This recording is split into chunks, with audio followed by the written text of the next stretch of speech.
자녀의 입시 부정 의혹 등으로 어제 구속영장이 청구된 조국 전 법무부 장관의 부인 정경심 교수의 구속 여부가 내일 결정됩니다. 법원은 내일 오전 10시 반부터 정 교수에 대한 영장 심사를 열 예정인데요. 검찰은 웅동학원 채용 비리와 관련해서 조 전 장관 동생에 대해서 어젯밤 8시간에 걸친 조사를 마무리하고 조만간 영장을 다시 청구한다는 방침을 보이고 있습니다. 현장 나가 있는 취재기자 연결합니다. 박규환 기자. 네, 서울중앙지검입니다. 네, 내일 정경심 교수에 대한 영장 심사가 진행된다고요? 네, 그렇습니다. 서울중앙지방법원은 내일 오전 10시 반부터 정 교수에 대한 구속영장 실질 심사를 진행합니다. 관심을 모았던 영장 전담은 서울중앙지법 송경호 부장판사가 맡게 됐습니다. 정 교수는 7차례 검찰 조사를 받으며 한 번도 언론에 노출된 적이 없었던 만큼 내일 영장 심사에 앞서 모습을 드러낼지 관심입니다. 검찰은 어제 정 교수에 대한 구속영장을 청구하면서 자녀 입시 비리와 사모펀드 투자 의혹, 그리고 증거은닉 교사 등 모두 11가지 혐의를 적용했습니다.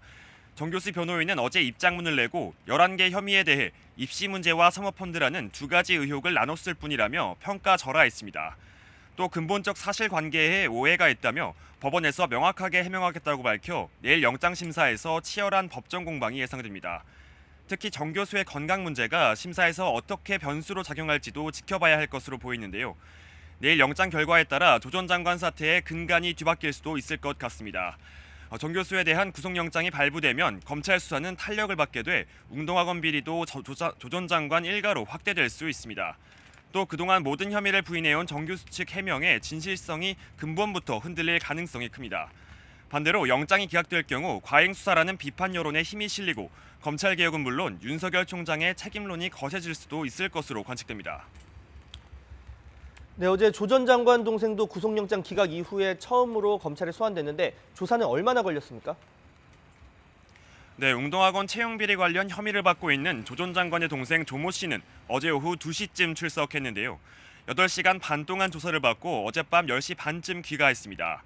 지난 9일 조 씨에 대한 구속영장이 기각된 이후 첫 검찰 조사입니다. 웅동학원 사무국장을 지낸 조 씨는 웅동중학교 교사를 채용하면서 지원자 2명으로부터 2억여 원을 받고 시험 문제를 넘겨준 혐의를 받고 있습니다. 조 씨는 최근 YTN과의 인터뷰를 통해 채용비리 혐의 일부에 대해서는 인정했지만 전달책으로 알려진 후배가 먼저 접근했다고 주장했습니다. 조 씨는 이와 함께 웅동학원 이사장인 어머니 자택에서 몰래 빌봉된 시험지를 빼내는 방법으로 유출했지만 다른 가족들은 관여하지 않았다고 선을 그었습니다. 또 허위 공사를 해놓고 웅동학원을 상대로 2차례 공사대금을 청구하는 위장 소송을 벌여 학교법인에 100억 원대 손해를 입힌 혐의도 받습니다. 앞서 검찰은 조 씨에 대해 한 차례 구속영장을 청구했지만 법원은 건강 문제 등을 이유로 영장을 기각했습니다. 검찰은 조 씨가 호소하는 건강 문제가 영장 심사 일정 등을 견디기 어려운 정도는 아니라고 보고 조만간 구속영장을 다시 청구할 계획입니다. 지금까지 서울중앙지검에서 YTN 박규환입니다.